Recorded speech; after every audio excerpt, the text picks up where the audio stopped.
भीषण अपघात झाला आहे। या अपघातात कारमध्ये 2 प्रवासी जागीच ठार झाल्याची घटना समोर आली आहे। एसटीमध्ये प्रवासी गंभीर जखमी झाले असून जवळील रुग्णालयात प्रथमोपचारासाठी दाखल केले आहे। ओतूर पोलीस स्टेशनचे सहाय्यक पोलीस निरीक्षक लहू थाटे यांच्या मार्गदर्शनाखाली पोलीस कर्मचारी घटनास्थळी दाखल झाले आहे।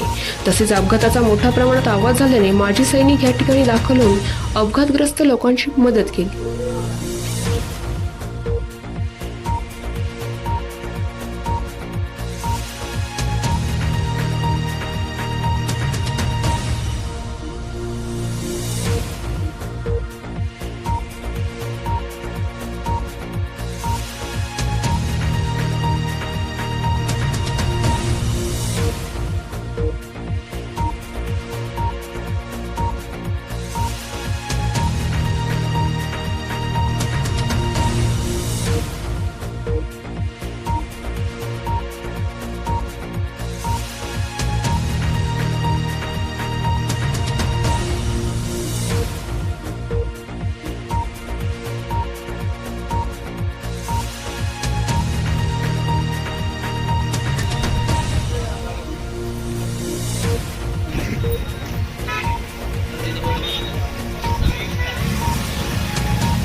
असताना गाडीचा जास्त ऍक्सिडेंट झाल्यासारखा मोठ्या गाडीचा आणि छोट्या गाडीचा आवाज आला।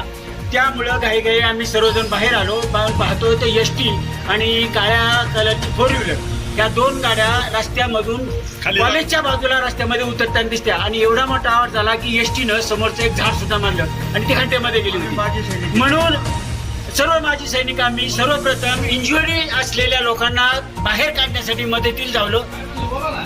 छोट्या गाडीच्या काचा आम्ही पहिल्या तोडल्या, एक इसम बाहेर काढला, दुसरा ड्रायव्हर सीटवर असलेला इसमाला बाहेर काढता येत नव्हतं।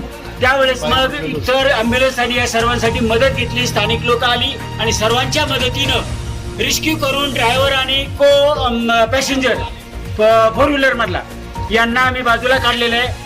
एसटी मधून देखील काही लोक इंज्युअर झालेली आहेत आणि त्यांना हॉस्पिटलला बऱ्याच 2-3 ॲम्ब्युलन्स झाल्या। आता एक छोटा क्रेनवाला आला आणि स्थानिक लोकांनी सर्वांनी मिळून प्रयत्न केला, परंतु 4 व्हीलर मध्ये दोन्हीही पॅसेंजर अत्यंत अत्यावश्यक आहेत। कदाचित त्यांना हेड इंजुरी आणि मल्टिपल फ्रॅक्चर असावा असा आमचा अंदाज आहे। आणि याच्यामध्ये आमचे चंद्रकांत जाधव, DK भुजबळ, मी गोपीनाथ कसाळ, थोरवे, कोळ साहेब, गोपीनाथ कुटे, इकडे आरोटे साहेब, मोळे आणि हे सर्व आमचे बाकीचे सगळे जे आहेत, खेबडे साहेब, सर्व माजी सैनिकांनी आपल्या परीनं वाचवण्याचा प्रयत्न केलेला आहे। एसटी मधले सर्व पॅसेंजर सुखी आणि विदाऊट एनी इंजुरी आहेत, म्हणजे इंजुरी आहेत, परंतु ते आर नॉट म्हणजे फेटल टाईप नाहीये कोणी।